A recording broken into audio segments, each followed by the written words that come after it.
नगर निकाय चुनाव को लेकर सरगर्मियां तेज हो चुकी हैं। प्रत्याशी भी अब वोटरों को लुभाने के लिए उनके घरों पर दस्तक देने लगे हैं। इसमें हम नगर पालिका के ही कंपनी बाग में मौजूद हैं। अगर आपको दिखाएं, काफ़ी खूबसूरत कंपनी बाग ये बनाया गया है। इससे पूर्व जिलाधिकारी पुलकित खरे थे, उन्होंने इसका जीर्णोद्धार कराया था। यहाँ पीछे आप अगर कैमरे में अगर दिख रहा हो, नौका विहार भी चली थी, लेकिन भ्रष्टाचार की भेंट वो चढ़ गई और उसका अब उसमें पानी आप देख सकते हैं, पानी बिल्कुल सूख गया है। हमारे साथ कुछ पत्रकार बंधु हैं, जनपद के ही हैं, इन लोगों से जानते हैं इन लोगों की क्या राय इस नगर निकाय चुनाव को लेकर।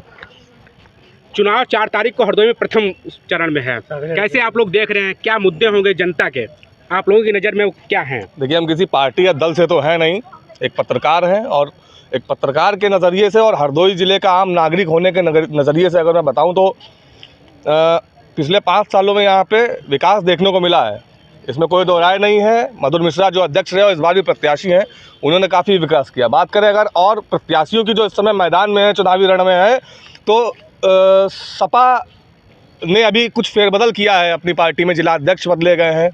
जो प्रत्याशी उनका है वो बहुत दमदार नहीं है, वो क्यों है, उसके अलावा भी सपा में तमाम कर्मठ और जुझारू कार्यकर्ता हैं, लेकिन उनको ये जो चेहरा उन्होंने चुना है, आखिर ये क्यों चुना, ये उनका आपसी जो है मत है।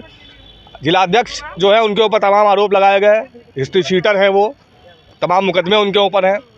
उनको इन नगर निकाय चुनावों में जिला अध्यक्ष बनाने का और ये जो पहले वाले अध्यक्ष थे उनको हटाए जाने का क्या उसकी वजह रही, ये भी वो जाने। तो प्रत्याशियों में इस समय हरदोई ज़िले में जो बीजेपी के प्रत्याशी हैं, पूर्व चेयरमैन भी रहे हैं, वो दमदार हैं और अपनी दावेदारी भी ठोक रहे हैं। और अगर मेरी व्यक्तिगत राय है तो यही रहेगी कि बीजेपी हरदोई नगर पालिका से बीजेपी की सीट निकलती दिखाई दे रही है।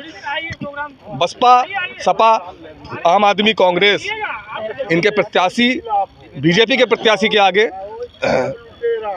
जो है वो उतने दमदारी नहीं ठोक पाएंगे जितना प्रभाव बीजेपी हरदोई नगर पालिका में दिखाने वाली है। आलोक भाई, बात करें मुद्दों की, तो जनपद के सबसे मुख्य मुद्दे कौन है जो अभी भी बरकरार हैं? जनपद का अहम मुद्दा शहर में जलभराव, पानी की निकासी नहीं है, ये सबसे अहम मुद्दा है। और वार्डों में जो गंदगी है और आवारा जानवर, ये अहम मुद्दा। वाटर लाइन, जो पाइपलाइन अधूरी छोड़ दी गई है, ये अहम मुद्दे अभी तक पूरे नहीं हो पाए हैं। और चेयरमैन का कहना है कि ये पैसा जो है जलकल को दे दिया गया है, लेकिन अभी तक काम पूरा ऐसा नहीं है। वो पैसा कागज़ों में आया था और जनता को गुमराह करने के लिए वो पैसा सारा कैनाल रोड पे कोठी बनी है, निवर्तमान चेयरमैन है, उनकी कोठी बनी, वो सारा पैसा वहीं चला गया, उसी कोठी में लग गया है। अब वो केवल जनता को गुमराह कर रहे हैं। इस चुनाव में उन्होंने एक वो निकाला है कि ये पैसा हमारा जमा है और जल्दी इस पर अब किन चेयरमैन बनेंगे तो काम शुरू करेंगे। तो विकास की बात करें तो सबसे ज़्यादा विकास तो कैनाल रोड पे कोठी में हुआ है। और भ्रष्टाचार, एक जगह के 3 बार टेंडर, जगह वही टेंडर 3 बार हुआ, पैसा निकाला गया, कोई जांच नहीं हुई, सारा भ्रष्टाचार हुआ है। हाँ, बाकी नाम उनका मधुर है, स्वभाव से मधुर है, और दूसरा नाम उनका सुख के सागर हैं वो, बस यही है उनके पास। बाकी भ्रष्टाचार जमकर किया उन्होंने। अगर बात करें, अभी कुछ ही दिन पहले उनका एक ऑडियो वायरल हुआ था जिसमें उन्होंने बीजेपी को ही भिखमंगा पार्टी कहा था, फिर भी बीजेपी को क्या मजबूरी रही कि उन्हीं को टिकट दे दी गई? हाँ, तो जब कमीशन जा रहा है, कमीशन मांग रहे हैं, कमीशन मांगा जा रहा है, कोई कार्यक्रम लगा होगा यहाँ पर, बीजेपी ने कहा होगा इस कार्यक्रम को अरेंज कीजिए, जो खर्चा हो खर्चा कीजिए, उसमें पैसा मांगा गया था उनसे, इसीलिए कहा होगा भिखमंगी पार्टी। लेकिन बीजेपी ने फिर भी अपने उन्हीं पार्टी को दे दी टिकट। अब टिकट क्या दे दिया, उसके पास ऑप्शन ही नहीं था, कोई भ्रष्टाचारी ऑप्शन था उनके पास। दूसरा, यहाँ के एक नेता हैं, लीडर बड़े हैं भाजपा के, उनका भी समर्थन थोड़ा रहा और जिला अध्यक्ष का भी रहा, तो भ्रष्टाचारी ऑप्शन था उनके पास। और भी लोग हैं हमारे साथ में, इनसे जानते हैं। बात करें हरदोई की, तो हरदोई में सबसे मुख्य मुद्दा है जाम की। आप लोग अपने उस नज़रिए से कैसे देखते हैं इस जाम की समस्या को? जाम हरदोई की एक बहुत बड़ी समस्या है। इस समस्या को लेकर के न तो अभी कोई प्रशासन ने कोई ऐसे कदम उठाए हैं, न तो कोई ऐसा बाईपास, न तो कुछ नगर पालिका की तरफ से कोई ऐसा कदम उठाया गया है जिससे लोगों को जाम से निजात मिले।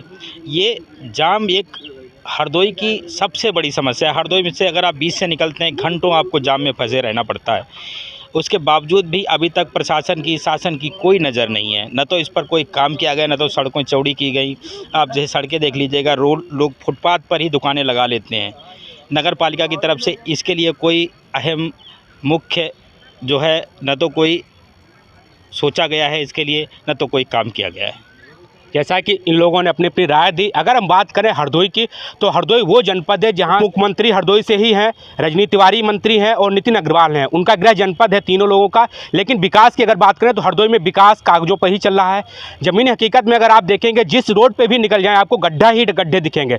भले ही सरकार दावा कर रही है कि उन्होंने 15 नवंबर को गड्ढे भर दिए हों, लेकिन हरदोई में ऐसा आपको कहीं भी दिखाई नहीं पड़ेगा। आप लोग भी अपनी कमेंट कर राय दें। हरदोई से सिर्फ खबर के लिए सौरभ त्रिपाठी।